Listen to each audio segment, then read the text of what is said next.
j'arrête la transcription, elle n'est pas nécessaire. Donc l'enregistrement est lancé pour que ce soit consultable, effectivement, puisque vous savez, enfin, vous avez sûrement dû recevoir sur le premier. Ensuite, ça va sur une plateforme YouTube et vous pourrez consulter ces informations si vous n'avez pas le temps de finir ou si vous avez loupé. Et pour ceux qui louperaient le début, ça permettra de pouvoir avoir toutes ces infos-là. En tout cas, merci à tous et à toutes de vous être connectés. Vous êtes nombreux. Il va falloir juste, voilà, encore faire attention au micro ouvert. Donc, si vous avez pensé à couper vos micros, s'il vous plaît, et vos caméras, de façon à ce que le flux soit le plus simple possible. Nous accueillons, donc aujourd'hui, c'est une information qui est sur la retraite, où on va aborder 4 points. Il y a donc la réforme des retraites 2023 avec notamment les modifications du régime de retraite, ce que ça génère. Nous avons un deuxième point pour savoir finalement qui est impacté par cette modification. Nous avons, en troisième point, il y aura les cas particuliers. Et en quatrième point, les infos pratiques, les trucs et astuces. Vous le savez, on le garde toujours pour la fin, histoire de vous garder avec nous le plus longtemps possible. ou de relire la vidéo si vous le voulez. En tout cas, aujourd'hui, on est accompagné par Valérie et Alexandra qui sont des militantes FO à la Camiège et qui nous font le plaisir d'animer cette réunion. Je vous laisserai vous présenter, mesdames. Comme d'habitude, donc les interventions se font par le canal de conversation. Je pose les questions, enfin vous mettez vos questions, j'interromps nos animatrices du jour et pour poser les questions et on le fait au fil de l'eau. Après, sur des situations soit personnelles, évidemment, ça va être plus délicat, voire difficile de répondre là. On va être plutôt sur des cas généraux. Mais en tout cas, c'est bien l'idée quand même cette interactivité. J'espère. Donc, écoute, Valérie, Alexandra, je vais vous laisser vous présenter. Et puis si vous voulez débuter, après, vous pouvez vous lancer. Il n'y a pas de problème. Oui, alors bonjour. Ouvrir ton micro, Valérie. Oui, bonjour à tous. Merci Philippe. Alors, une petite précision, hein, on est de la CNIEG, pas de la Camiègue. Pardon, excuse-moi. Oui, non, mais voilà, non, il n'y a pas de problème. Donc, Valérie Dipogno, je suis donc déléguée syndicale force ouvrière de la CNIEG. Je suis aussi, j'ai fait partie du groupe du pôle production de la CNIEG. J'ai traité aussi des dossiers retraite et j'ai suivi avec attention donc le dossier réforme des retraites depuis. Voilà, je vais laisser la parole à Alexandra. Oui, bonjour, Alexandra Jacques. Moi, je suis gestionnaire retraite. Donc, je mets à jour vos carrières et je liquide vos droits à pension. Voilà, la plus grosse partie. Après, j'ai quelques spécificités, notamment le rachat de trimestres, la carrière longue, etc.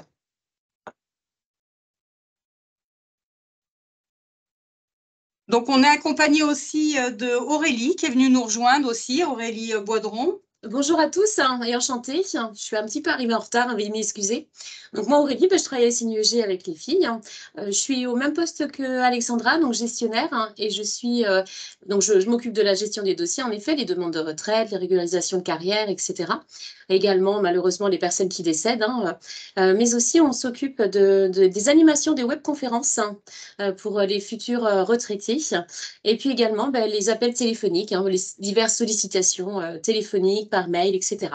Voilà, enchantée d'être avec vous aujourd'hui. Voilà, donc la surprise, c'était Aurélie, l'invitée de dernière minute. Voilà. Donc, on va peut-être commencer. Alors, je tiens à préciser aussi, préciser, Philippe, qu'au niveau, donc, on va essayer de balayer les mesures sur la réforme, mais on ne pourra peut-être pas forcément répondre à toutes les questions. Et puis, préciser aussi qu'on a encore des questionnements sur certains sujets. Donc, voilà. Donc, j'espère qu'on sera le plus... on va essayer d'être le plus synthétique possible parce qu'on n'a qu'1 heure. Mais voilà. Donc, je vais commencer. Donc, vous me dites si vous suivez bien au niveau... est-ce que ça défile bien au niveau du PowerPoint? Alors, ça défile bien. Peut-être que tu peux te mettre en plein écran de manière à ce que ce soit encore plus large pour nous et dans l'affichage. Est-ce que là, c'est mieux? C'est parfait. C'est parfait, d'accord. OK.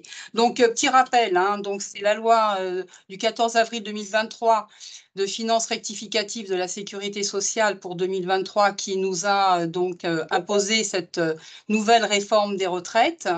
Et donc, il y a eu ce fameux décret du 28 juillet 2023 relatif au régime spécial de retraite des IEG.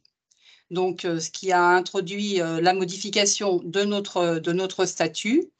Et afin d'y intégrer donc les mesures paramétriques de la réforme des retraites, hein, ainsi que celles qui prévoient la fermeture de ce régime pour tous les agents qui sont embauchés à compter du 1er septembre 2023. Ça, c'était un petit rappel. Alors, sur les Valérie, mesures... Valérie, j'en profite juste parce qu'en fait, il y a effectivement pas mal d'incompréhensions sur le sujet. À partir du 1er septembre 2023, les agents embauchés sont statutaires, mais ne bénéficient pas du régime spécial des retraites et cotisent au régime général. Voilà. Je préférais le redire parce que il y a eu des légendes urbaines qui se sont passées, donc c'était juste cette particularité-là. Voilà. Alors, justement, donc le slide suivant que vous devez voir, donc c'est la fermeture du régime d'assurance vieillesse des IEG. Donc, à compter du 1er septembre 2023, comme je disais, il relève donc du régime général et de l'AGIRC-LARCO pour tout ce qui est risque vieillesse, pour retraite, reversion, pension temporaire d'orphelin. Et il relève de la CINEG pour tout ce qui est risque invalidité, décès, accident du travail et maladie professionnelle.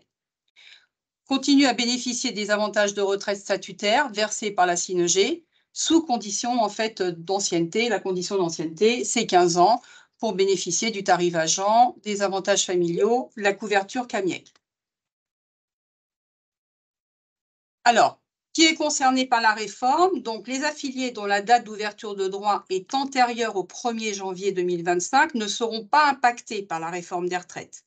Les paramètres applicables avant la réforme seront maintenus, peu importe la date de départ en retraite choisie. C'est-à-dire, si votre droit est ouvert avant le 1er janvier 2025 et que vous souhaitez partir après cette date-là, il n'y a aucun problème. C'est la date d'ouverture de droit qui s'applique avec les paramètres avant réforme.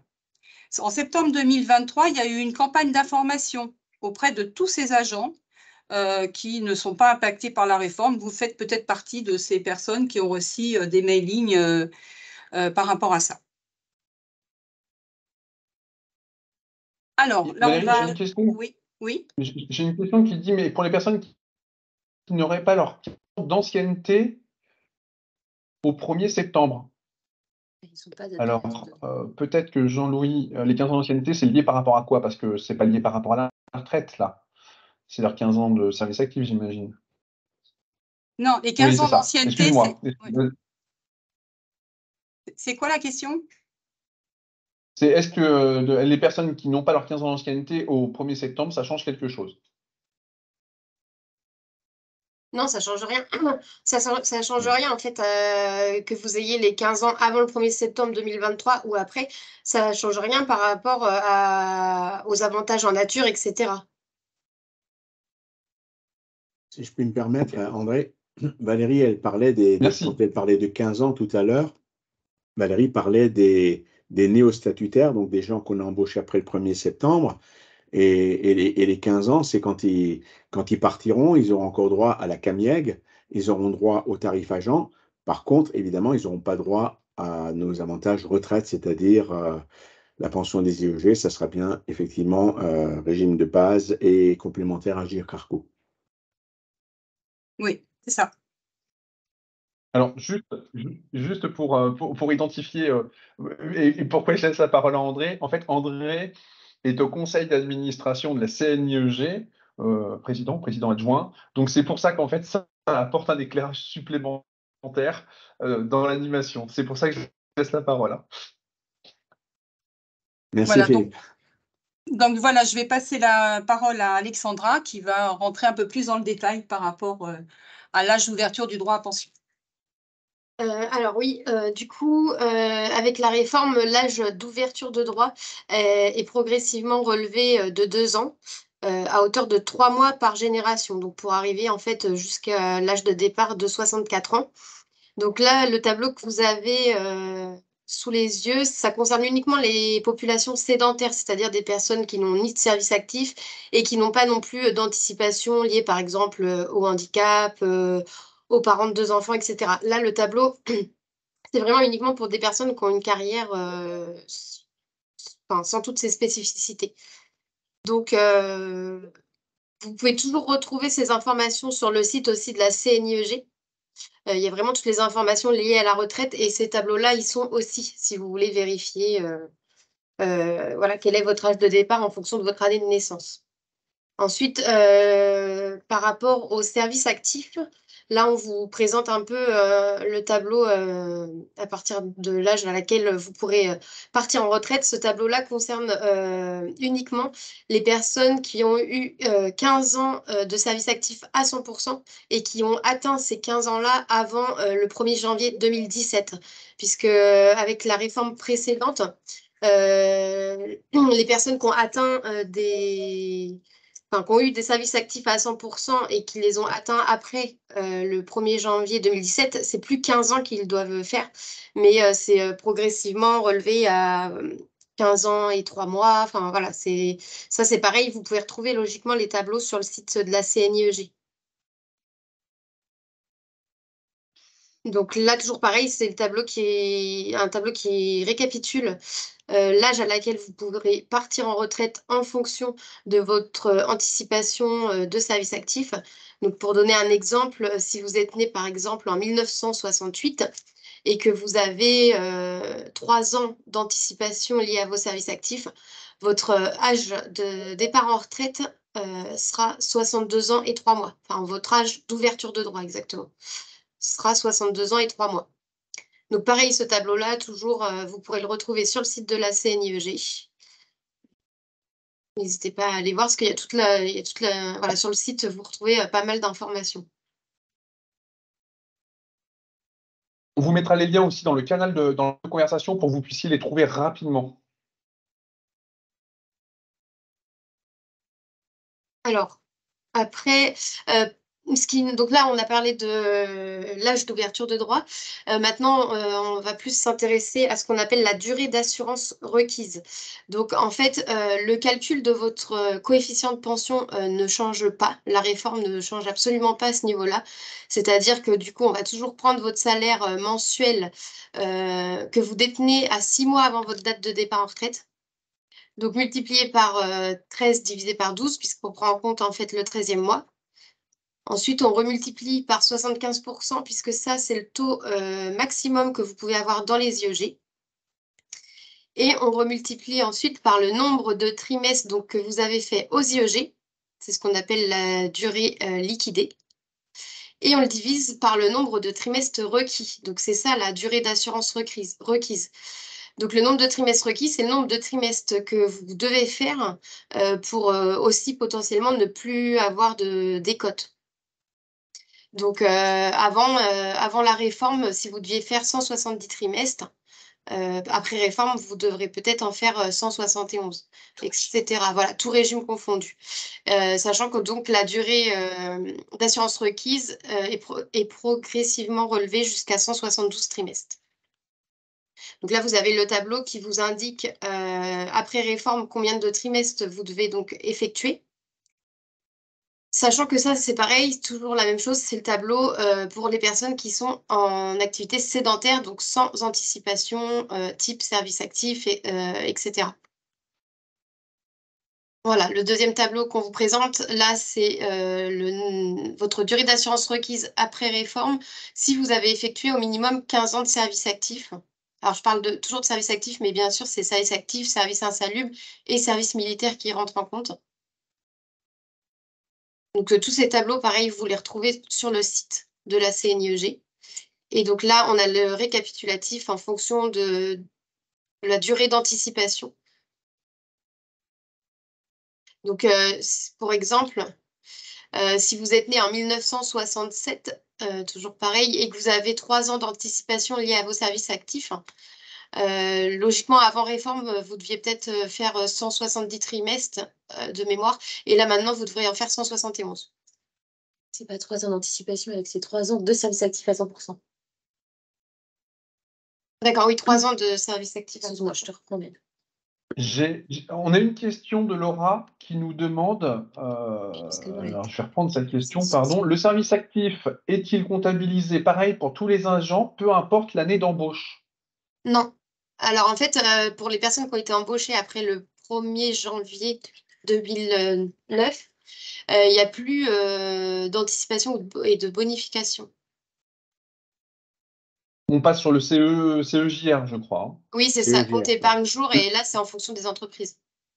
C'est ça, compte épargne jour retraite, et c'est lié aux entreprises. Et il y a une autre question sur le service actif. Le service actif, donc une question d'Emmanuel, le service actif donne-t-il des trimestres supplémentaires pour la liquidation? Eh bien, pareil, selon quand est-ce que vous avez été embauché. Si vous avez été embauché avant 2009, oui, ça vous donne des bonifications en fonction du nombre d'années que vous avez fait de service actif. Donc, c'est 1/6 de la durée. Donc, si vous avez fait 1 an de service actif à 100%, ça vous donne 2 mois d'anticipation, enfin 2 mois de bonification, pardon. D'accord. Et il y a bien 2 choses distinctes. Souvent, justement, les personnes confondent. Il faut bien faire la différence entre l'anticipation, donc ce qui vous permet de partir avant votre âge légal. Donc ça, c'est la première chose que peut vous permettre les services actifs. Et la deuxième chose, c'est que ça vous donne des bonifications. Donc ça, c'est encore autre chose. Les bonifications, c'est que ça vous permet d'avoir des trimestres en plus. Mais c'est bien 2 choses différentes. Et si je peux me permettre, je vais rajouter les bonifications, il n'y a pas de plafond. Donc ça, c'est intéressant.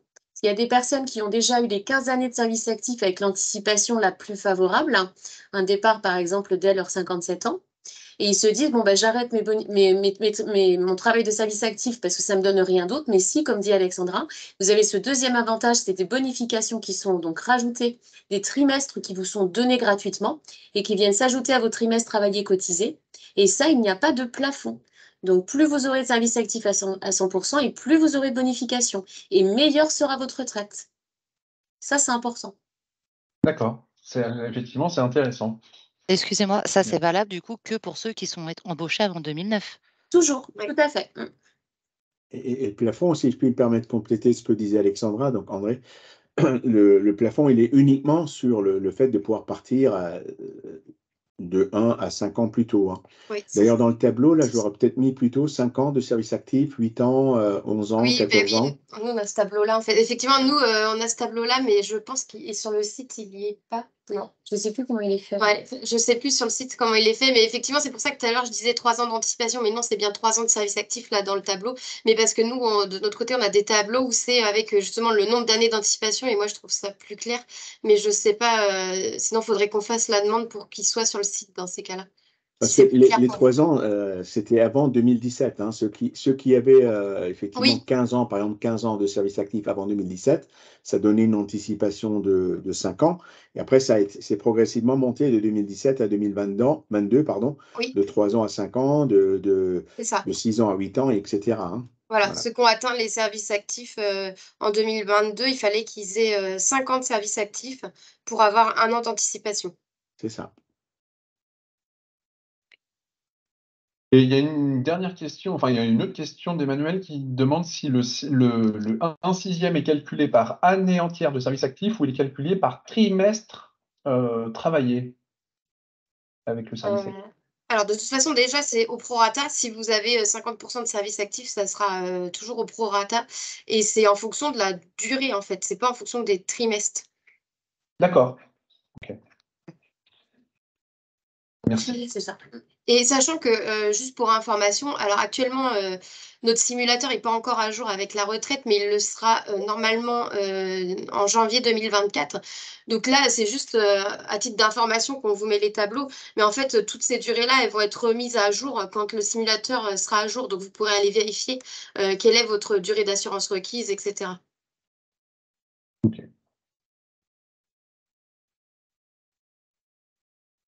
Merci. La question aussi de Walter Lemaire à l'instant. Donc, c'est ce qu'on disait tout à l'heure, hein, il n'y a pas de cumul entre carrière longue et service actif, hein, donc une anticipation service actif. C'est-à-dire, on prend le plus favorable. Hein, si par exemple quelqu'un a 1 an de service actif, mais qu'il est éligible carrière longue, bah, il pourra partir 2 ans plus tôt via la carrière longue. Mais si par contre il a par exemple 3 ans d'anticipation liée au service actif, ben, du coup, là, on ne peut pas faire 3 et 2. Hein, ça Non. sera des 3. Mm. Voilà. Effectivement, c'est pas cumulable et dans tous les cas, nous, on étudie à chaque fois les possibilités. Donc, on prend évidemment la date d'ouverture de droit qui est la plus favorable à l'affilié. Il faut faire attention par contre parce que l'étude de carrière longue, on l'a fait vraiment tardivement. Hein, on l'a fait à partir de 58 ans. Donc une personne peut avoir des droits d'ouvert au titre du service actif parce que effectivement, il a peut-être déjà fait 3 années de service actif à 100%. Et puis, il se trouve qu'avec cette nouvelle réforme, peut-être qu'il aurait un potentiel droit plus favorable avec la carrière longue. Il peut revenir vers nous pour l'étude du dossier, et ça, c'est très important. C'est vraiment la CNIEG qui doit faire l'étude du dossier, mais on ne le fait qu'à partir des 58 ans de l'agent. Donc, par rapport justement aux carrières longues, par rapport à la réforme, donc pareil, tous les affiliés qui sont nés avant 1965 et qui remplissent les conditions de retraite anticipée au titre de la carrière longue avant le 1er janvier 2025 conservent leurs droits avant réforme. C'est-à-dire que tous les affiliés qui ont une date d'ouverture de droit liée à la carrière longue avant le 1er janvier 2025, ils ne seront pas impactés par la réforme et ils pourront toujours partir à la date qu'ils souhaitent. Voilà. Par contre, attention parce que avec cette réforme, vous pouvez avoir des droits d'ouvert aux IEG au titre de la carrière longue, mais qui ne sera pas la même date que pour le régime général. Donc en fait, il faut bien demander une étude à la CNIEG pour partir au titre de la carrière longue et également si vous avez des trimestres et des droits ouverts dans les autres régimes et notamment le régime général, il faudra bien leur demander l'étude aussi puisque la date peut être différente. On ne se base pas en fait sur les mêmes, sur la même durée d'assurance requise en fait. Donc il peut y avoir quelques différences. Alors, si je peux compléter, ce qui peut poser problème aussi pour des personnes qui sont de plus en plus polypensionnées. Et donc, vous pourriez bénéficier d'une retraite chez nous, comme le disait Alexandra, et puis peut-être attendre 5 ans avant de bénéficier un départ carrière longue au niveau du régime général ou d'un autre régime, éventuellement.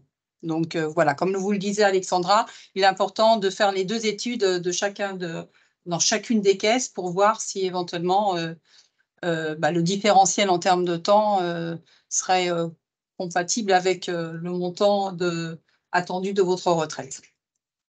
Je vais me permettre de rajouter, Valérie, un élément, c'est que vous pouvez avoir 2 dates de départ de carrière longue différentes, une pour la CNIEG, une pour le régime général, par exemple. Vous décidez de partir, celle de la CNIEG étant plus favorable, vous décidez de partir à cette date de départ donc dans les IEG, mais ça ne veut pas dire que vous pourrez partir au titre de la carrière longue au régime général, parce que si vous êtes retraité dans les IEG, eh bien vos trimestres, ils s'arrêtent. Il se stabilise. Donc, entre la date de votre départ dans les IEG avec la date potentielle au régime général, ces trimestres-là ne sont plus pris en compte dans le dispositif de la retraite et vous ne pourrez peut-être plus prétendre à la carrière longue au régime général. Donc, il faut vraiment étudier votre dossier dans l'ensemble quand vous êtes polypensionné. Et ça, c'est un point important qui n'existait pas avant cette nouvelle réforme. Oui, parce que si il y a 3 ou 4 mois d'écart entre les 2 dates, il vaut peut-être mieux attendre de partir à la date du régime général et non pas à celle des IEG. Tout à fait. J'ai une question de Philippe qui demande est-ce que les anticipations pour services actifs acquis avant 2017 ont été modifiées avec la réforme, c'est-à-dire 1 an d'anticipation pour 50 services actifs à 100%. Non, ça n'a pas changé. Très bien. Et une question de Véronique qui demande y a-t-il une décote si au régime IEG, il y a par exemple 170 trimestres et 2 au régime général? Y a-t-il une décote si la personne en fait a 170 trimestres validés aux IEG et 2 au régime général? Alors, ça dépend de sa situation, donc ça dépend de sa génération, du nombre de trimestres d'assurance requise qu'elle doit faire. Elle peut ne pas en avoir, nous, dans les IEG, et peut en avoir aussi au régime général, vous voyez. Là, il faudrait vraiment regarder le dossier dans l'ensemble. Mais la décote est toujours calculée sur l'ensemble des trimestres qui sont comptabilisés sur sa carrière globale. Donc, si en tout, elle a 172 trimestres et qu'elle doit effectuer 172 trimestres en durée d'assurance requise, ben, je rejoins effectivement, il n'a pas de décote. Okay. Elle n'a pas de décote, mais ça ne veut pas dire que du coup, cette personne-là sera au coefficient maximum des IEG. Puisque pour être au coefficient maximum, il faut bien, si sa durée d'assurance requise, c'est 172, il faut faire les 172 trimestres aux IEG pour être au coefficient maximum de 75%. D'accord. Mais du coup, je comprends quand même qu'il y a une bonification possible en cas de service actif. Donc, il y a certaines personnes qui pourraient dépasser les 75% grâce aux bonifications. Alors, non. Non, on ne va pas dépasser les 75%, c'est le maximum. D'accord. Okay. D'accord. C'est le maximum, effectivement, hors les prestations majoration pour enfants. On ne peut pas avoir au-delà. Voilà, il y a les prestations majoration enfant et la surcote. C'est les seuls cas où on peut avoir au-delà de 75%. Et on ne pourra jamais dépasser les 100% du dernier salaire. Hein. Parce qu'imaginons que tu as 25%, 5 années à 100% comment dirais-je, de surcote et que tu aies, par exemple, eu 6 enfants, sachant que 3 enfants, c'est 10%, après tu rajoutes chaque fois 5%. Ben, avec 6 enfants, ça te ferait du 30%. Donc, tu as 30% de majoration liée aux enfants. Et puis, encore une fois, 25%, par exemple, au niveau de... Donc, tu es largement au-dessus de 100%, mais ça sera plafonné à 100%. Ok, merci. Je propose d'avancer. Oui, pour terminer du coup sur le départ anticipé lié à la carrière longue.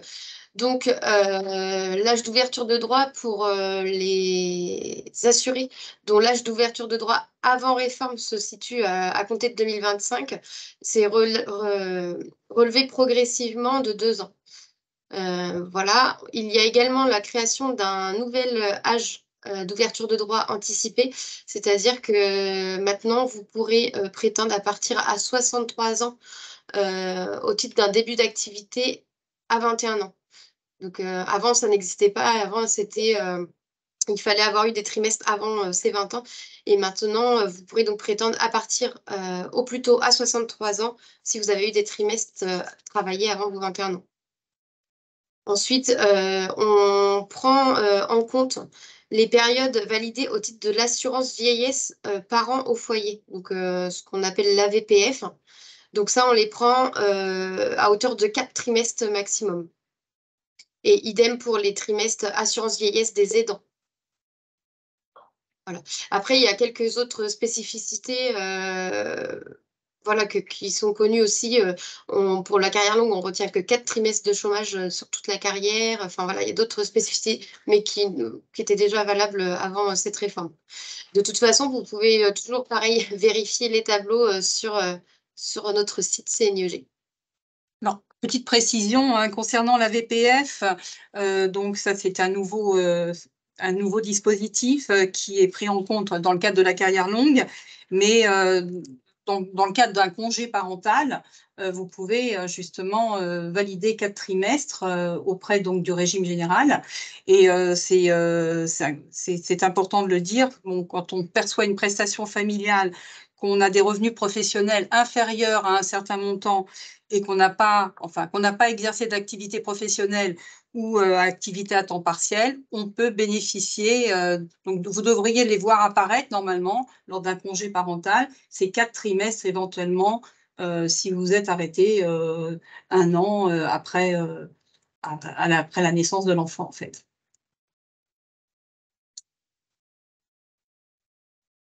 Quel que soit, enfin, que ce soit le père ou la mère. Oui, enfin, dans la mesure où c'est un congé parental. Oui, oui, tout à fait. Oui, que ce soit le père ou la mère, mais il faut bien qu'il y ait eu une interruption de 2 mois. C'est ça. Pour les 2 mois, ouais. Alors, pour que un agent voit ces éléments, il faut quand même que sa situation familiale soit à jour sur son dossier à la CNIEG. Quand je parle de à jour, c'est vrai que ces enfants ils soient saisis, soient donc connus par la CNIEG. Et pour ça, il est toujours bien de nous faire parvenir les copies des livrets de famille, donc page parent, page enfant, ou à défaut les extraits d'actes de naissance, pour qu'on le voit. Et puis également, autre chose, il faut que les employeurs remplissent correctement les informations de carrière.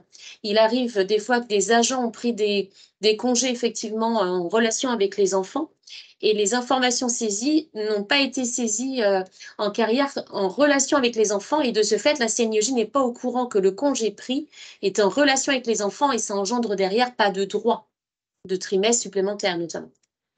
Je ne sais pas si je suis très claire, mais c'est important. C'est clair. Oui, c'est clair. Merci. Oui. Il y a une question de Renaud qui demande est-ce que le début d'activité, donc avant 21 ans, prend en compte le service militaire? 16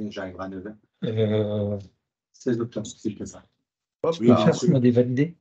Alors là, il y a un micro ouvert. Oui, le service militaire est pris en compte, oui. Merci. On peut avancer si vous voulez, les filles.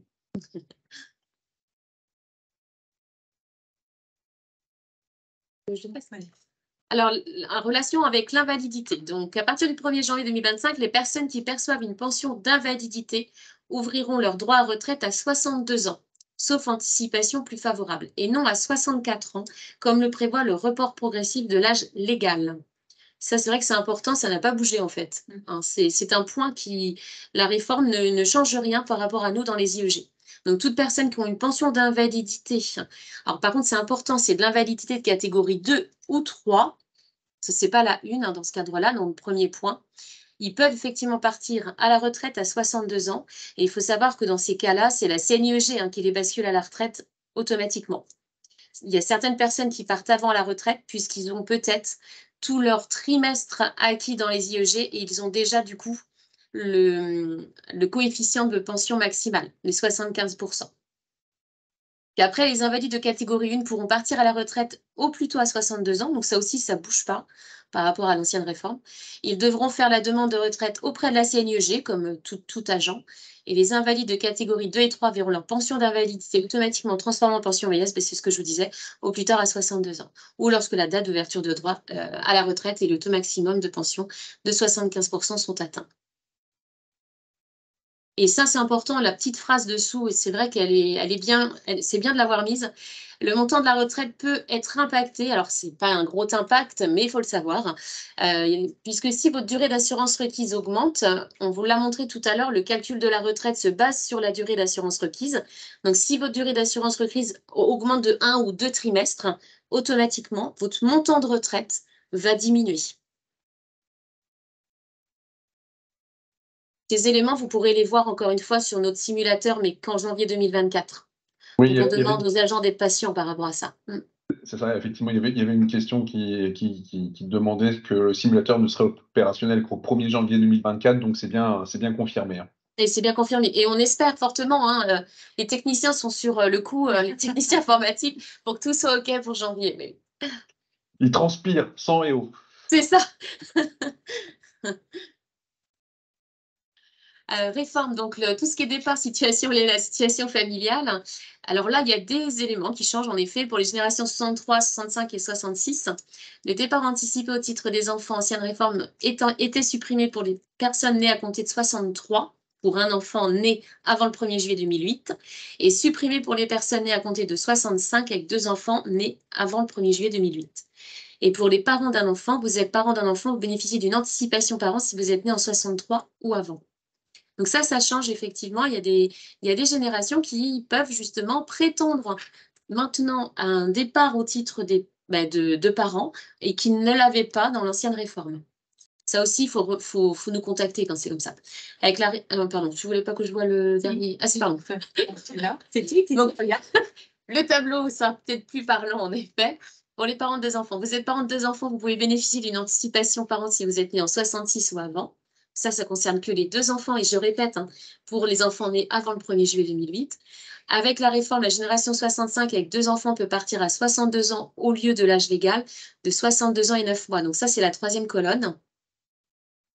Donc ça, c'est intéressant. La génération 66 avec 2 enfants peut partir à 62 ans et 10 mois au lieu de l'âge légal 63 ans. Et à partir de la génération 67, vous ne pouvez plus bénéficier de cette anticipation par an 2. Vous partirez donc en retraite à l'âge légal sous réserve d'avoir aucune autre anticipation. Et cette anticipation au titre des enfants, elle est cumulable avec un départ au service actif. Il faut le savoir aussi. Ça peut concerner souvent des mamans. Les papas, c'est plus rare, mais les mamans, ça peut les concerner. Ils peuvent avoir effectivement une date de départ au titre de parents d'un enfant et cumuler avec, je ne sais pas moi, 3 années de service actif à 100% et leur permettre de gagner aussi une année supplémentaire. Mais ça, on le fait systématiquement. Le simulateur sur ces agents-là, c'est déjà à jour. On le sait. Et pour les nouvelles réformes, ce sera en janvier. Et Fabienne pose la question, du coup, donc là, on a effectivement pour 1 ou 2 enfants, mais pour plus de 2 enfants, enfin, à partir de 3. C'est une bonne question. Alors, avec la nouvelle réforme, ça va s'écraser malheureusement, mais avant cette réforme, toutes les personnes qui ont une date d'ouverture de droit au titre des parents de 3 enfants, avant le 1er janvier 2025, ça reste acquis. Donc, si ces personnes, parce qu'on en a beaucoup, il y a des mamans qui ont des dates d'ouverture de droit, je dis une bêtise, moi, au 1er mars 2020, par exemple, et qui sont toujours en activité, si cette personne, elle part en retraite en 2027, elle garde l'avantage d'un départ au titre de parent de 3 enfants. Ça reste acquis. Ok. C'est clair pour, oui, pour Fabienne? Oui, je pense que ça répond à la question, effectivement. Peut-être encore pour préciser là-dessus, Alexandra, donc effectivement, ça reste quand tu es parti, quand tu avais le droit ouvert avant 2017. Oui. Par contre, si tu décides de partir après le 1er janvier 2017, donc ce qui serait le cas maintenant, il y a une décote qui s'applique.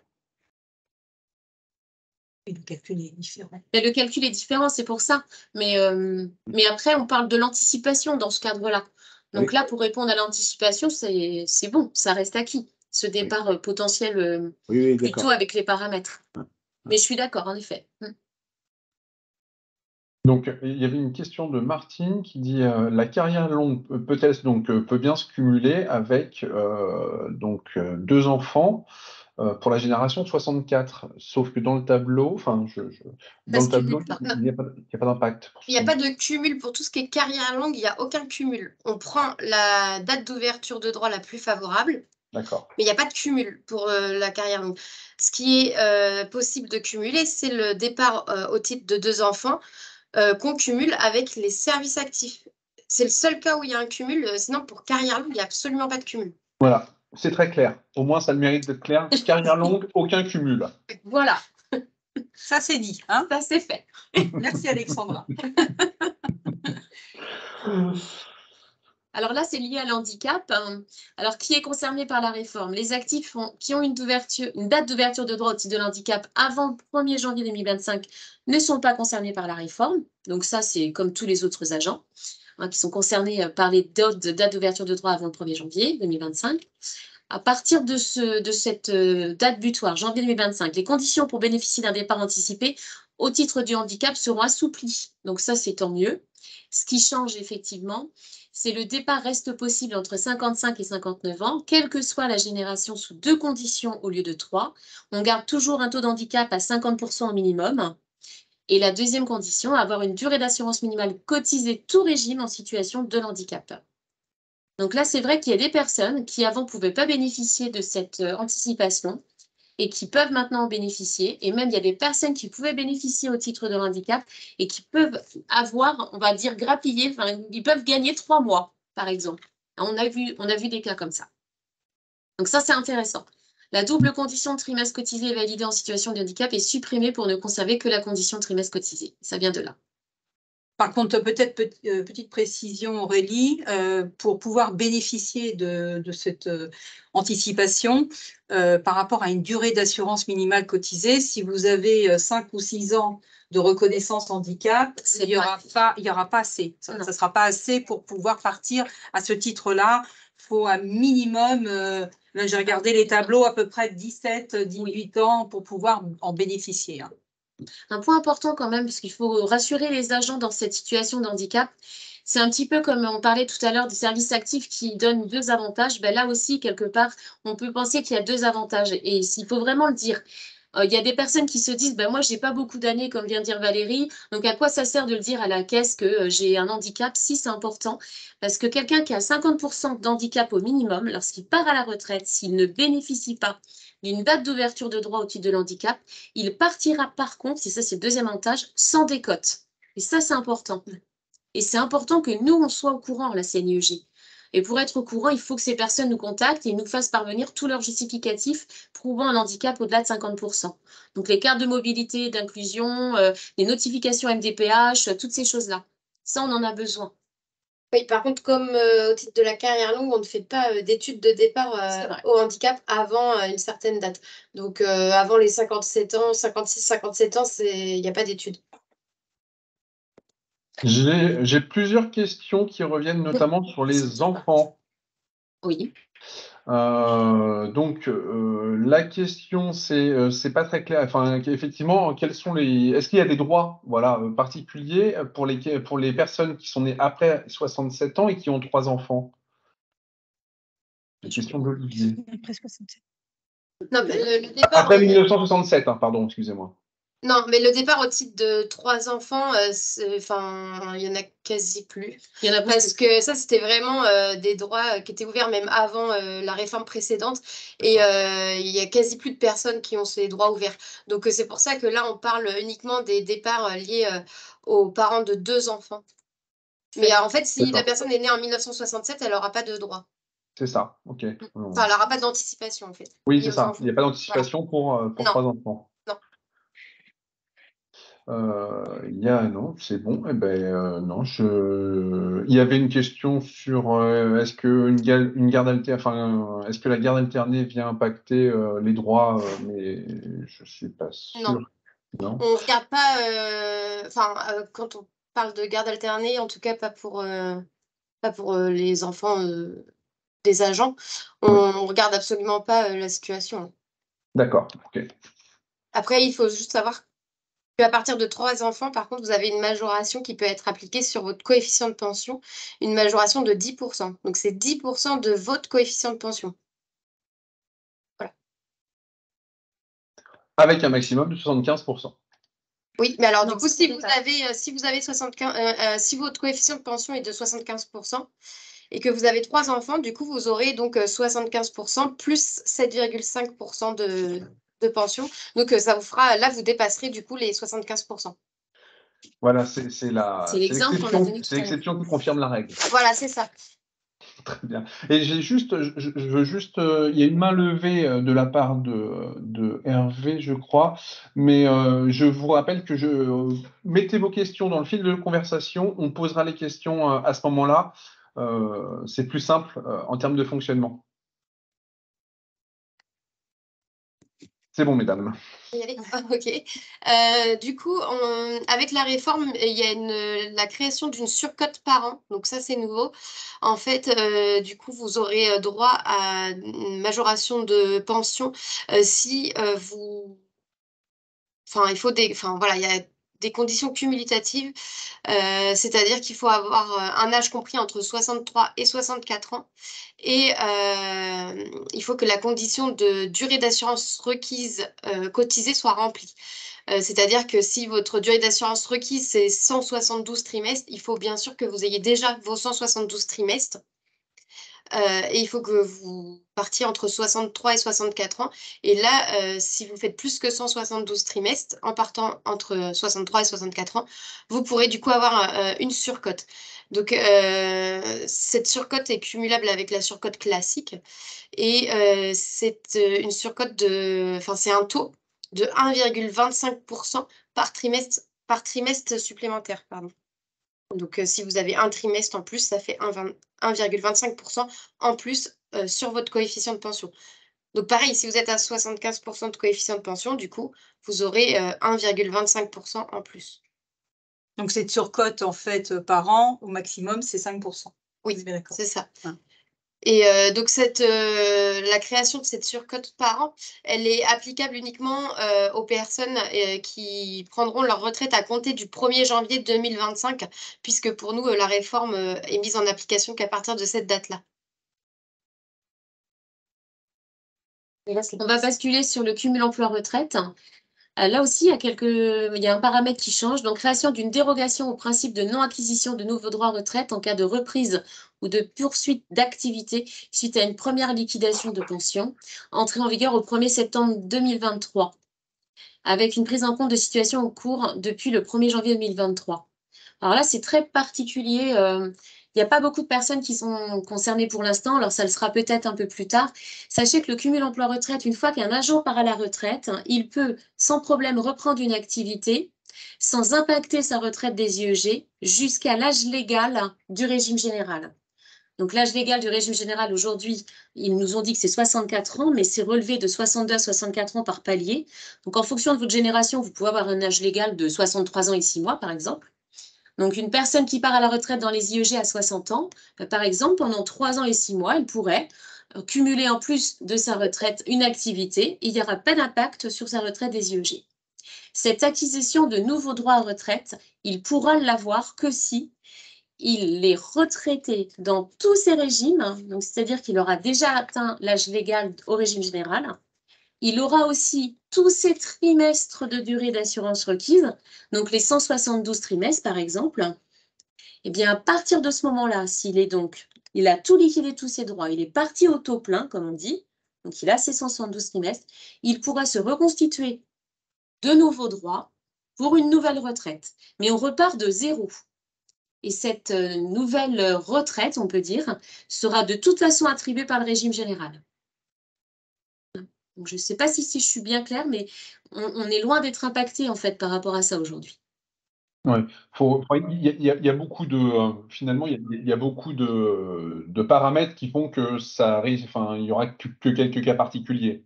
C'est ça, tout à fait. Alors il y a plusieurs paramètres dans la mesure où finalement les employeurs des IEG au moment de la liquidation de la pension, enfin au moment du départ en retraite, ne rembaucheront certainement pas sous statut éventuellement des personnes.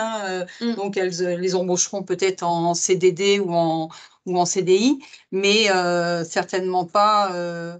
La volonté des employeurs n'est pas de re-embaucher sous statut. Donc, comme le disait Aurélie, de toute façon, cette éventuelle deuxième liquidation de pension ne s'effectuera qu'au niveau du régime général. À préciser aussi que cette seconde pension, il n'y aura pas de majoration. Ça sera vraiment une pension. C'est une nouvelle pension. Une nouvelle pension, mais sans majoration éventuelle pour les enfants et tout ça. Oui. Et qu'en plus, elle serait éventuellement plafonnée. Plafonnée à un certain pourcentage du plafond de la sécurité sociale. Donc, voilà. C'est-à-dire que c'est une possibilité d'avoir une nouvelle retraite. Mais ça reste un petit montant, je pense. Ça, c'est un petit montant à l'année. Donc, je crois que c'est 5%, ce que j'avais pu voir, ça serait 5% du montant annuel du plafond de la sécurité sociale, ce qui correspond aujourd'hui à 2 200 € par an. Voilà.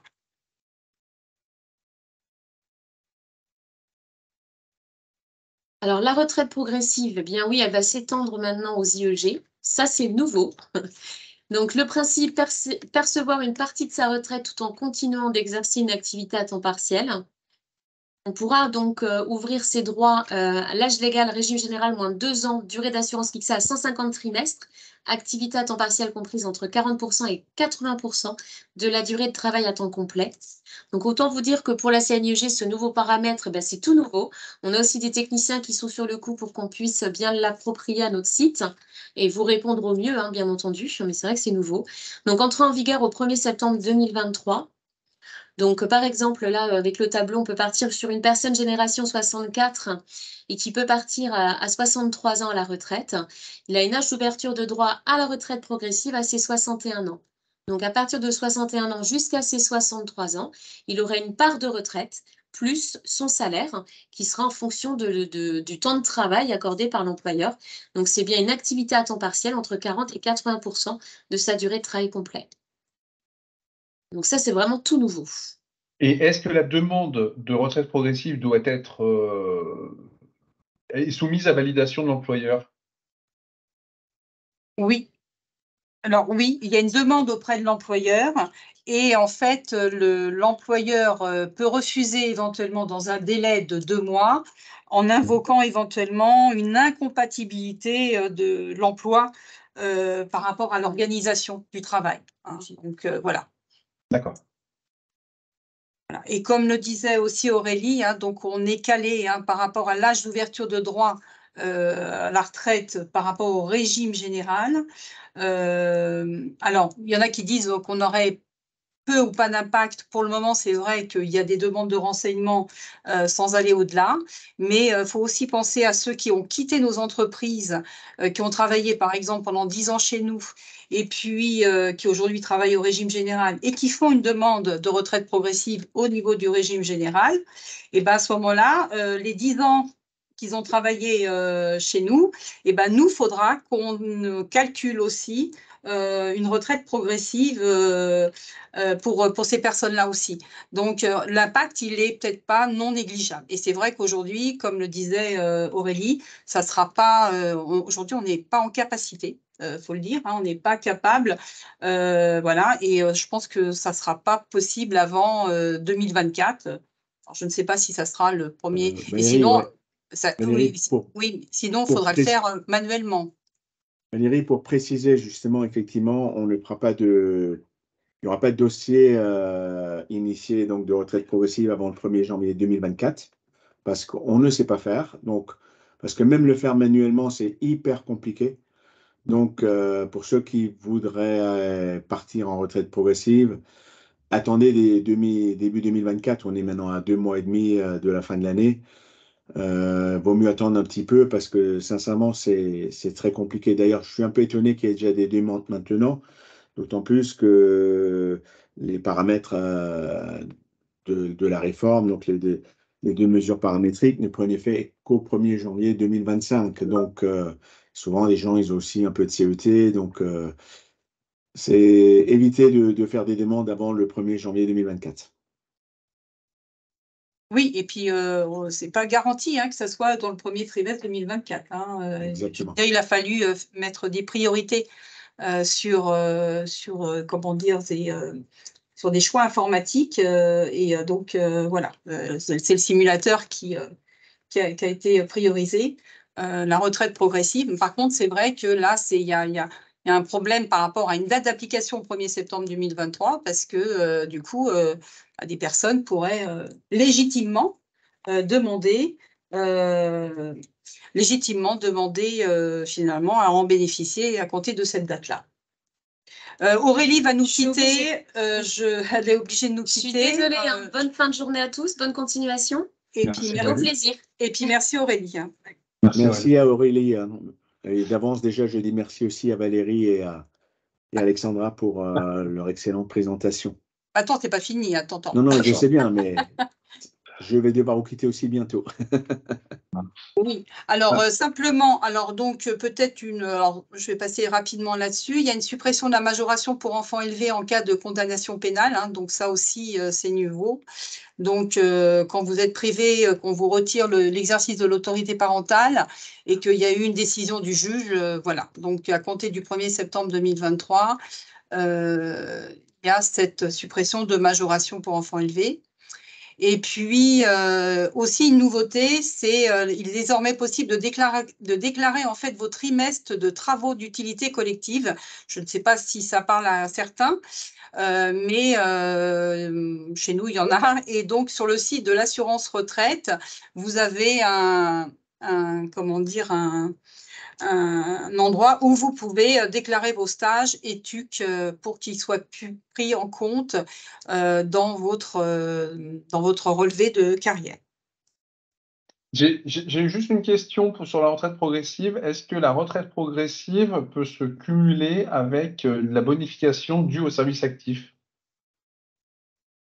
C'est-à-dire si j'ai quelqu'un qui bénéficie d'un départ de 5 ans service actif, est-ce qu'il peut demander finalement 5 ans avant sa date de départ? Non. C'est vraiment, on est la retraite progressive, le calendrier, il est calqué sur le calendrier du régime général. Hein. D'accord. Donc, on est bien. Oui, voilà, on est bien sur les 2 ans avant et ce ne sera jamais avant 60 ans et après 62 ans. Progressivement, ça va monter de 60 à 62. Voilà, tout à fait. Non, parce qu'il y avait Olivier qui, je pense qu'il espérait pouvoir partir 7 ans avant, mais Eh ben non. Eh ben non. Ça marche. Voilà, donc, alors, quelques dernières infos pratiques. Donc, comme vous l'a dit Aurélie et Alexandra, la mise à jour du simulateur CNIEG prévue pour janvier 2024. Hein, alors, ça couvrira 80% des salariés concernant la durée d'assurance tout régime, l'âge d'annulation de la décote, tout ce qui est aussi anticipation par an. Aujourd'hui, le simulateur ne couvrait pas la totalité hein, des demandes, hein, tout ce qui est carrière longue, handicap psy, mais tout ce qui est carrière longue, par exemple, ce n'était pas pris en compte dans le simulateur, ça ne le sera pas demain, ça sera toujours des études faites manuellement. Il va y avoir aussi Marel. Alors, Marel, c'est le simulateur tout régime qu'on trouve sur l'assurance retraite. Alors, il y a une première version en mars 2024 qui prendra en compte les régimes spéciaux. Maintenant, vous dire si ça prendra la totalité des situations, des situations, je pense que ça va prendre en compte les situations dans des 80% des cas, mais évidemment, ça ne couvrira pas la totalité des différents paramètres et des possibilités de départ en retraite de manière anticipée. Oui, on aura toujours besoin de gestionnaires de la CNIEG, tant mieux. Hein. Voilà, et puis notre simulateur, il a toujours été au top et il le sera, donc voilà. Par contre, il faut être un petit peu patient et puis voilà. Et puis, les webconférences qui vont commencer pour les personnes qui sont impactées par la réforme. Donc, l'âge d'ouverture de droit supérieur à 2025. Donc, ils vont commencer au premier trimestre 2024. C'est toujours sur invitation. Donc, Alexandra va faire partie des personnes qui vont animer les RID qu'on rend en 2024. Vous avez pu aussi vous apercevoir qu'Aurélie était très à l'aise parce qu'elle l'anime aussi depuis 2 ans, je crois, les RID. Et donc, voilà, je pense qu'elle va continuer aussi sur l'année 2024. Donc, vous aurez peut-être affaire à Alexandra ou Aurélie pour une prochaine webconférence. Et puis, si vous souhaitez aussi, parce que on sait qu'on a beaucoup de polypensionnés chez nous, tout savoir sur la réforme des retraites, donc au niveau du régime général, on vous a mis aussi un petit lien sur lequel vous pouvez aussi prendre les infos concernant la partie régime général. Que je vous mets dans le canal de communication. Voilà, alors simplement, peut-être une info de dernière minute, parce qu'en ce moment, il y a le projet donc, le projet de loi de financement de la sécurité sociale 2024 et on attendait en fait ce projet de loi pour savoir un petit peu ce qu'il en serait, alors par rapport au financement, mais aussi par rapport aux personnes qui ont suspendu leur activité et comment finalement les conditions d'affiliation seraient maintenues ou pas. Et donc, on a eu déjà des premiers éléments d'information, mais on n'a pas tout. Pour les salariés qui ont cessé ou suspendu leur activité avant le 1er septembre 2023, le maintien de l'affiliation à condition que cette cessation d'activité n'ait pas une durée supérieure à 10 ans. Voilà. Donc, pour ça, c'est clair. Par contre, pour les salariés qui cesseront ou suspendront leur activité à compter du 1er septembre 2023, donc le maintien de l'affiliation durant certaines périodes de congés familiaux ou conjugaux. Et là, on attend un décret qui fixera finalement ces périodes qui maintiendraient ou pas les congés, enfin le maintien de l'affiliation. Voilà. Donc après, bon là, on avait rajouté en cas de démission, de rupture conventionnelle et licenciement. Voilà. Mais bon, le maintien d'affiliation, ce sera de toute façon en cas de reprise d'une activité donnant lieu à une affiliation auprès d'un autre régime de sécurité sociale. Et donc, tout ce qui est lié à l'affiliation doit encore être clarifié par le décret, en gros. Hein, voilà, pour ceux qui vont suspendre leur activité à compter du 1er septembre 2023. Bon, il y a les congés familiaux conjugaux, mais il y a aussi éventuellement, je pense, peut-être aussi au niveau de NJ, tout ça, des détachements, enfin peut-être chez vous aussi, hein, des détachements aussi, période cotisée ou pas cotisée, dans des filiales, enfin bon voilà. Donc on en saura un peu plus et Force ouvrière vous enverra justement les informations de mise à jour quand on les aura. Il y a une question de Lionel qui s'inquiète. Il demande, est-ce vrai que nous sommes contactés automatiquement par la CNIEG 2 ou 3 ans avant notre date de départ? Pas forcément. Ah, donc Lionel, il va falloir se rapprocher de la CNIEG si on est de 3 ans la date de départ.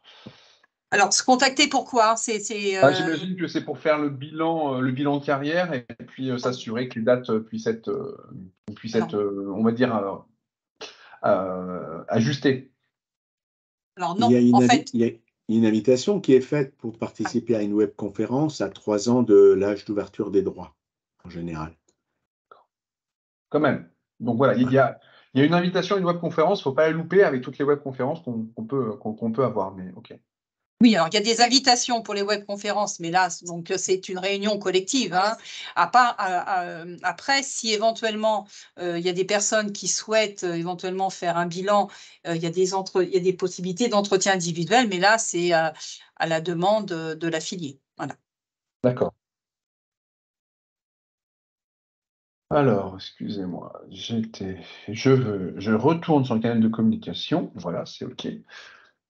Il semble. Alors, j'ai une main levée, mais encore une fois, j'invite à écrire la question dans le canal de communication. En tout cas, c'est relativement.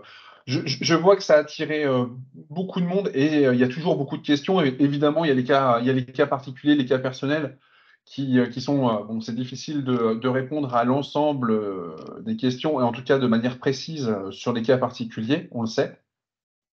Oui, alors Philippe, simplement, il y a Alexandra qui voulait, qu'on n'a pas mis dans le slide, mais Alexandra s'occupe des rachats d'années d'études et elle voulait peut-être préciser quelque chose aussi concernant le rachat d'années d'études. Je te laisse. Oui, juste pour les personnes qui seraient éventuellement intéressées pour racheter donc, des trimestres d'années d'études. Donc déjà, ça concerne uniquement des années d'études supérieures, donc post-bac. Là, avec la réforme, en fait, avant, il y avait un abattement jeune actif, c'est-à-dire que vous aviez une réduction sur le coût de rachat de trimestre. C'était uniquement avant la réforme, c'était uniquement pour les personnes qui avaient obtenu leur diplôme si vous obteniez votre diplôme en 2013, vous aviez droit à cet abattement 10 ans après l'obtention du diplôme. Et en fait, là, avec la réforme, ça a changé. Vous avez droit à cette réduction jusqu'à l'année de vos 40 ans. Donc voilà, ça permet quand même, en fonction de l'option choisie, en tout cas chez nous aux IEG, puisqu'on a 3 options différentes, ça permet d'avoir une réduction, en tout cas sur le coût de rachat, sachant que de toute façon, c'est limité à 4 trimestres, cette réduction, mais en tout cas, c'est jusqu'aux 40 ans. Voilà, c'était juste la petite info. Ok, bah oui, ça peut intéresser certains d'entre nous, je pense. J'ai une main levée avec Walter qui je sens qu'il veut poser sa question en vocal a priori. Bon, vas-y Walter, vas-y, pose la question.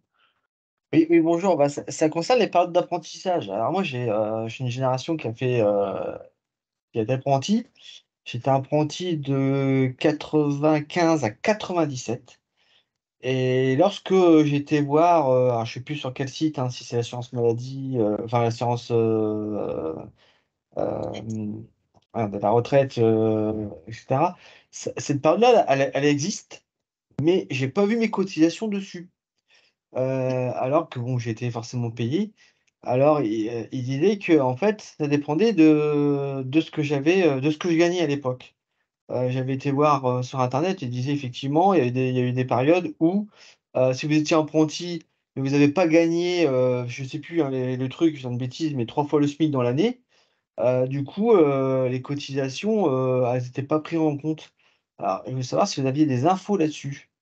Oui, alors en fait, pour toutes les périodes d'apprentissage ou d'alternance que vous avez pu réaliser au sein d'une entreprise des IEG, Ah, pas il d'IEG, pas d'IEG, moi j'étais dans le privé.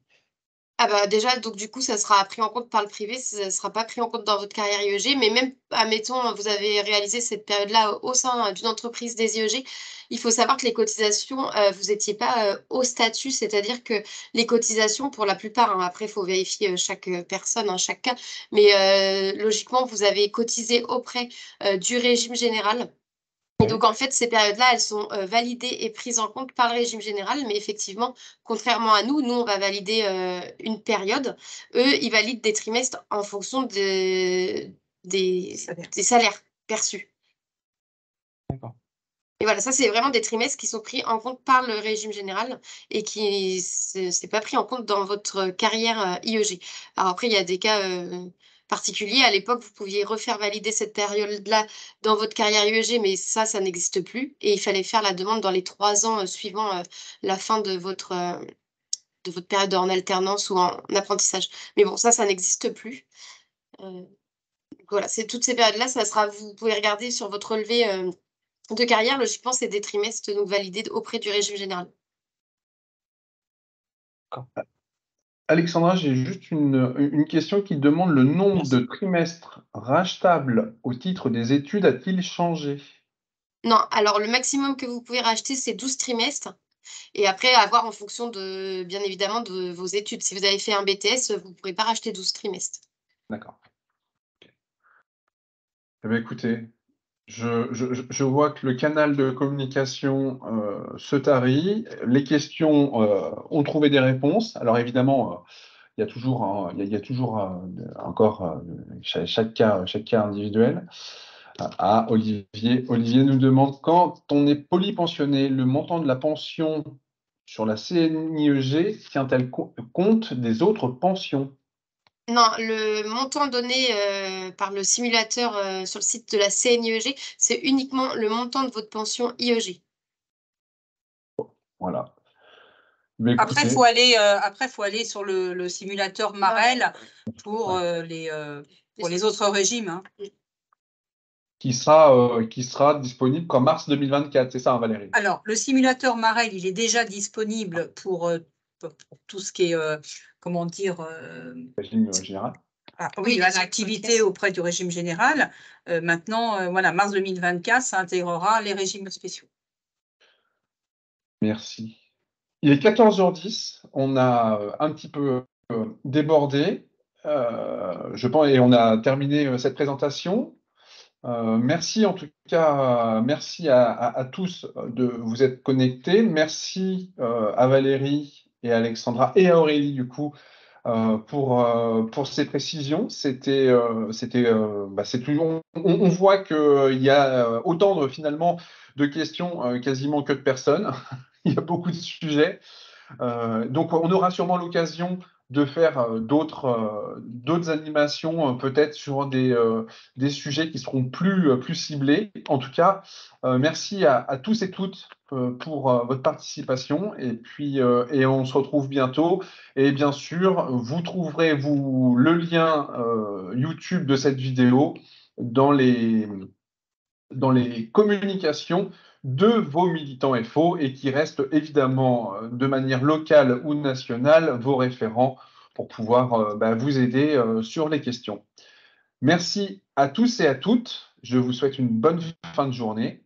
Et puis à très bientôt. Merci Valérie. Merci Alexandra. Philippe. Merci à tous. Et puis, écoutez, on se tient à votre disposition. Bonne journée. Merci. Au revoir.